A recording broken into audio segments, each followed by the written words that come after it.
All right, so Gus was having a little bit of breakup under, what did you say, quarter throttle or more? It's just under any, once you actually start getting into boost, it would break up a little bit on the low end, but then like at full throttle closer to red line, it would actually like a flashing CEL, like a hard misfire. So we took the plugs out, and well, I can't show you a new one anymore, but I can show you what the old ones look like. They're auto lights, first of all, which was not our choice. That's what it came with. And then you can see how worn down that electrode is. Mm-hmm. I don't know if it's picking up good on the camera, but Not great, but yeah, it's like about a third of what it probably is new, if that. yeah, I mean, other than that, the plug itself looks good. I wouldn't mind running this in like a beater, like it would be fine. Yeah. But in this, I would not. Yeah, with a boosted car that's running more boost than stock with the tune, I think what was happening is it was actually like blowing out the spark at high Gotcha. boost. So, just like a candle on a birthday cake. Anyway, so what we did, if you can see it, I'll try to get a light. Yeah, I got my little flash on here. It should pick it up a little bit. Nope, it's not. I can show you. So down here, you can see the coils. I don't know if you can see that right there, but it's just that's the coil pack. Yeah, and when you take them off, because you're gonna have two on each side, you can see the other one. I don't know if you can get it, but it's just right under there. Yeah, you can touch it with your finger, that box, would you? Yeah. Yep, that right there. And then the one behind it with the red tape on there, you can see. And the other one's just right down here. But anyway, so we put the red tape on the back, just so we knew that the red always meant the rear of the car on both sides, which just helps, because like you pointed out, because I was like, well, it doesn't matter, they're all new anyway. But if you have it thinking that cylinders 1 and 3 are actually 2 and 4, it's not great. And you'll notice immediately when your motor explodes the first time you crank it. Yeah. But anyway, so the trick, these aren't terribly hard to get out.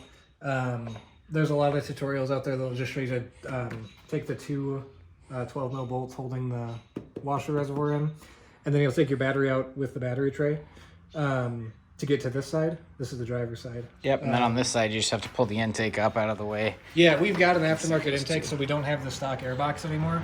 But if you have the stock intake on one of these, you'll have to take the whole box out, which is kind of a pain, I would assume, but I mean, it's not. It's not terrible. It's not terrible. I had to do it on the Fiesta, and it's not bad for that kind of stuff. But the big food for thought, let me just interject real quick. If you can shine your light down in here. Okay, so you'll see how there's really not a lot of room. This is the only one that gave us some struggle getting out. And this is the, it's on the driver's side. It's the furthest most back on the driver's side. Yep, and so right here, there's hardly any space, but it widens up over here just a little bit more. So when you pull this out, you got to really wiggle it up and around, and then you kind of have to bend the tube, I guess, on the end of the coil here. The little rubber part has to kind of bend around, so it's a little uncomfortable. It's the only way you can get it out.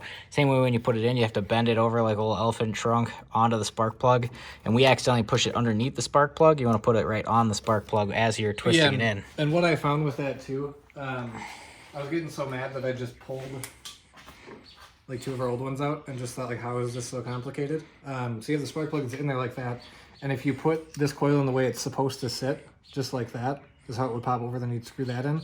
There's just no, maybe there's a way, but it would take more patience than I have to get it to actually clear that way, because this plug is plugged in then. I'm trying to get it in there, so you run into clearance, like trying to get this part over. So what I did is I thought, well, I can just flip it upside down, and I just tested it. I went like that, and then if you're fully seated on there, you'll have enough suction on it to very gently just turn it 180 degrees. So that's what I did, is I put that coil on effectively upside down, and then got it seated where it was good, pulled it out a little bit where I had room to clear everything in the actual motor, so I could just spin it 180 degrees. And then now I threaded it down, it goes in perfect, and it's on there. If you can get these threads seated, unless you just like He-Man the thing in underneath the plug, you're not going to be able to do that. Yeah. Because we had it before it was underneath, and we couldn't get that thread seated. So if you can seat that thread, it means that you're 99% sure that you can be that you're on it. So Yeah. But yeah, that was definitely the hardest part. And I mean, make sure you don't do that method if you have a really old, dry coil, because if you turn that over and that rubber is not like new or, you know, lubricated somehow on the inside, dielectric grease you probably use. But if you didn't and it's really old and dry and you spin that over, you could just tear that boot or get a little puncture in it and it won't work right. So don't do that if you have like 180,000.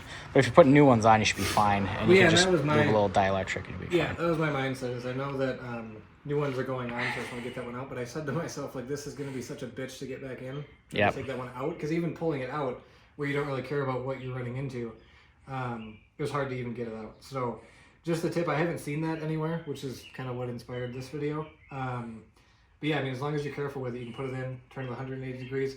It helps to turn it when you're looking at it, turn it clockwise. Yeah, so that like twist it over like that.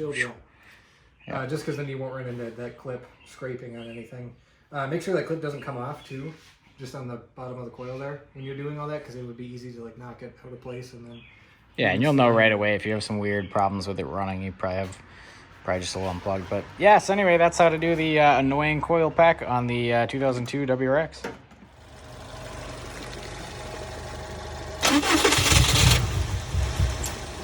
Yeah, it's got plenty. Yeah.